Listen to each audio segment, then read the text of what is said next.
At exactly the moment markets crave certainty, a single sentence slips into the air, casual, unscripted, and devastatingly ambiguous. It comes not from a white paper or a central bank communiqué, but from a man whose words have a history of moving crowds, headlines, and fortunes. When Donald Trump speaks about crypto, prices twitch before analysts can finish their first sentence. Screens glow. Charts tremble. And somewhere between a rally microphone and a trading desk, a question hardens into fear. Was that a warning, a bluff, or a signal? This is not a story about coins or code alone. It is about power speaking out loud and markets listening in silence. If you value deeply researched, cinematic stories about real events that shaped, and are still shaping, our world, take a moment to like the video, subscribe to the channel, and follow along. History does not only live in the past. Sometimes it speaks in the present tense. The room was quiet in the way only financial spaces ever are, filled with the soft hum of machines and the nervous clicking of keys. Screens glowed blue and green, casting artificial dawns across tired faces. Somewhere on one of those screens, Donald Trump's voice appeared, not with ceremony, not with warning, but with the casual authority of someone accustomed to being heard. He spoke about crypto the way one might speak about a troublesome invention, half dismissive, half intrigued. The words themselves were not complex. What followed was. Charts flinched. Candles stretched and snapped back. Numbers began to slide, then hesitate as if unsure whether to fall or stand their ground. Traders leaned forward, breath caught between sentences, replaying the clip again and again. Had he meant regulation? Disdain? A threat disguised as nostalgia for real money? Or was it merely a provocation tossed into the air to see who would react first? Trump had always understood something fundamental about modern power, that clarity is optional, but attention is not. His sentence did not arrive with policy attached. There was no signature, no bill, no executive order waiting in the wings. And yet it carried weight because it came from a man who once held the nuclear codes, who had reshaped markets before with nothing more than a tweet sent before breakfast. Crypto investors knew this history. They felt it in their stomachs as the graphs began to wobble. In that moment, crypto was no longer code or ideology. It was vulnerability made visible. People who had spent years arguing that decentralized systems were immune to political pressure watched their portfolios react like startled animals. This was the quiet cruelty of markets. They respond not to intent, but to perception. And perception, once unleashed, cannot be recalled. The sentence spread outward, clipped into headlines, stripped of context, sharpened into something more dangerous than what had first been spoken. Commentators argued over meaning while prices told their own story. Some sold out of fear. Others bought out of defiance. Most simply watched, frozen, wondering whether this was the beginning of something larger or just another scar in a long history of financial whiplash. Trump's words lingered, not because they were definitive, but because they were unfinished. And unfinished statements are where markets suffer most. In that uncertainty, fortunes trembled. Belief cracked. And the realization settled in, heavy and unwelcome. Even in a world built to escape control, power still knows how to knock. Long before crypto charts reacted to Trump's voice, there was history, dense, unresolved, and heavy with mistrust. Trump had never hidden his skepticism toward systems he did not command. Banks, intelligence agencies, international alliances, even elections themselves had all been framed, at different moments, as flawed machines needing forceful correction. Crypto entered that same mental category, a structure powerful enough to matter, yet unruly enough to resist ownership. For many investors, this was not new information. They remembered earlier remarks scattered across years, where he called cryptocurrencies volatile, dangerous, or detached from what he described as real value. Those statements never fully vanished. They lingered like old scars beneath the skin of the market, invisible until pressure was applied. When Trump spoke again, memory did the rest of the work. Crypto had been born from distrust of centralized authority, from the ashes of financial collapse and institutional betrayal. Its early believers spoke of freedom in almost spiritual terms. Code would replace kings. Math would replace ministers. Yet here was the uncomfortable contradiction, a decentralized dream flinching at the voice of a former president. The irony cut deep. Investors who once believed they had stepped outside history realized history had followed them inside. There was suffering in that realization, though it rarely made headlines. It lived in the quiet humiliation of watching an ideology bend under the weight of politics. It lived in the late night scrolling through opinion pieces, searching for reassurance that never quite arrived. Some told themselves Trump no longer held office, that his words were only echoes. Others knew better. Power does not vanish when titles are removed. It changes shape. It waits. The ghost of control haunted every interpretation. Was this the prelude to regulation? A signal to allies? Or simply a performance meant to remind audiences that even new money is still old power's concern? No one could say with certainty, and certainty was what the market craved most. Without it, distrust multiplied, not just toward Trump, but toward the idea that crypto could ever fully escape political gravity. As days passed, volatility hardened into fatigue. The initial shock dulled, replaced by a heavier awareness. Crypto was not standing apart from the world's old structures. It was negotiating with them whether it wanted to or not. And in that negotiation, the imbalance of power was impossible to ignore. The sentence had moved the screen. Now memory moved the mind. And with it came a quieter fear. If one voice could unsettle so much, how fragile had the promise always been? Away from television studios and political debates, the consequences of Trump's words settled into places cameras never reached. Bedrooms lit by phone screens at 3 a.m. Kitchens where coffee went cold as charts refreshed again and again.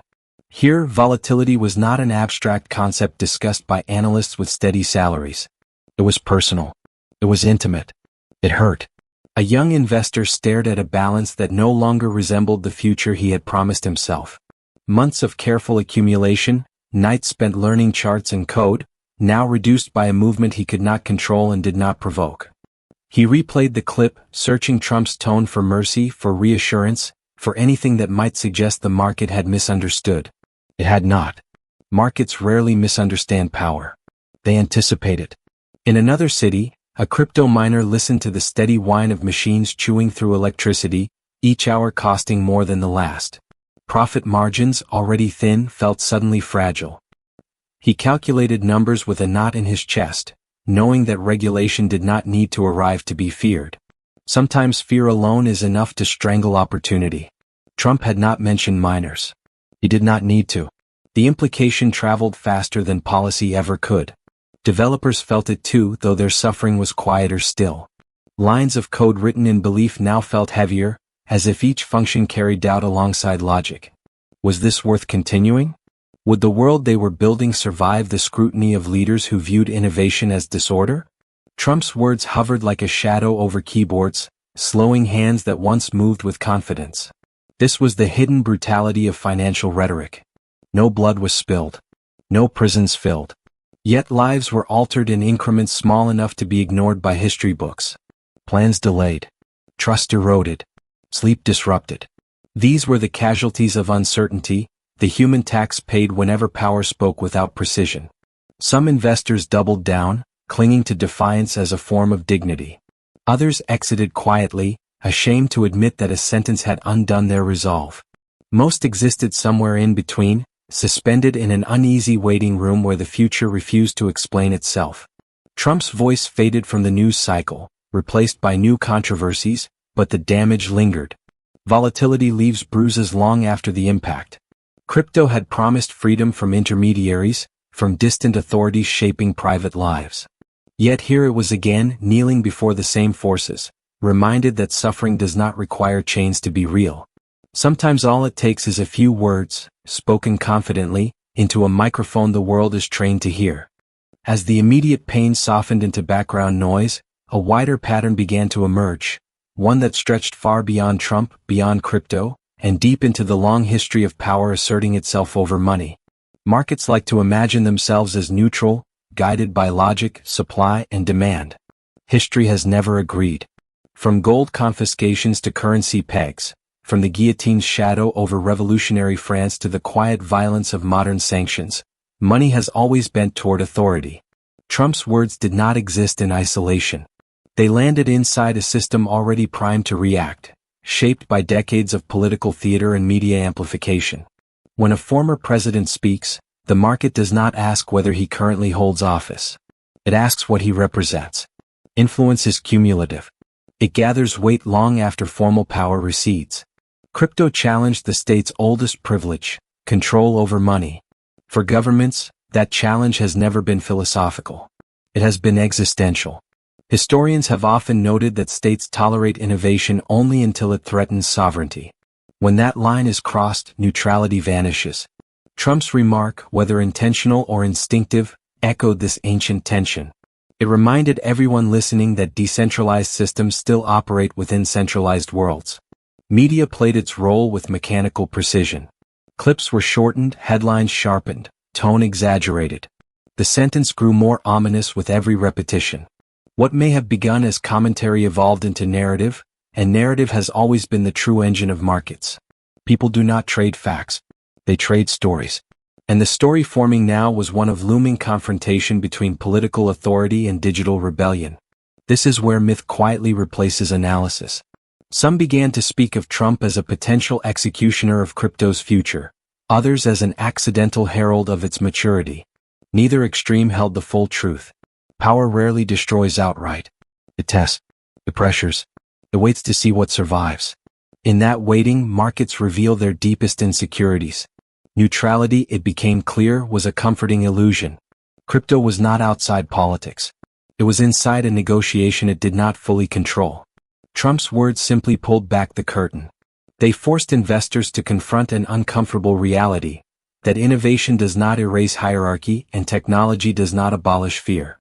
As weeks passed, volatility slowed, but the lesson remained. This was not about one man or one sentence. It was about how quickly the myth of independence collapses when authority reminds the world it is still watching. And once that reminder is given, it cannot be unheard. Eventually the screen steadied. Candles shrank. Headlines moved on as they always do. Another controversy replaced the last. Another voice filled the cycle. On the surface it looked like resolution. But history is rarely shaped by moments that end cleanly. It is shaped by what lingers after attention leaves. Trump's words did not become law. No immediate decree followed. And yet they entered the bloodstream of crypto's mythology, joining the growing archive of quotes, warnings, and half-prophecies that future investors would someday study like omens. Years from now, analysts may argue over their significance. Some will say they marked nothing more than routine volatility. Others will insist this was the moment innocence finally cracked. What matters more than who is right is what was learned. Markets remembered how fragile confidence can be. Builders remembered that innovation does not unfold in a vacuum. And investors remembered a truth older than any blockchain. Money is never just money. It is belief, fear, trust, and power woven together so tightly that one spoken sentence can tug the entire structure out of alignment. There is tragedy in that realization but also clarity. Crypto was never meant to be untouched by history. It was born from it. Every generation believes its financial revolution will escape the gravity that crushed the last. Every generation eventually learns that gravity does not disappear. It negotiates. Trump's voice faded, but the echo remained, not as a threat, but as a reminder. Power does not always arrive with force. Sometimes it arrives as commentary, casual and confident, testing the strength of what stands before it. Crypto survived that test, but not unchanged. It emerged more cautious, more aware, and perhaps more honest about the world it inhabits. In the end, this was never only about Trump or crypto. It was about mortality in markets. The certainty that no system, no matter how elegant, escapes the conditions of the era that surrounds it. Fortunes rise believing they are untouchable. They fall learning otherwise. And between those movements live millions of human stories, rarely told, quietly endured. The charts will continue to move. New voices will speak. New sentences will land with familiar weight. And somewhere, someone will pause, listening closely, knowing now that history does not always announce itself with thunder. Sometimes it arrives softly in a few carefully chosen words, and waits to see who is still standing when the sound finally fades.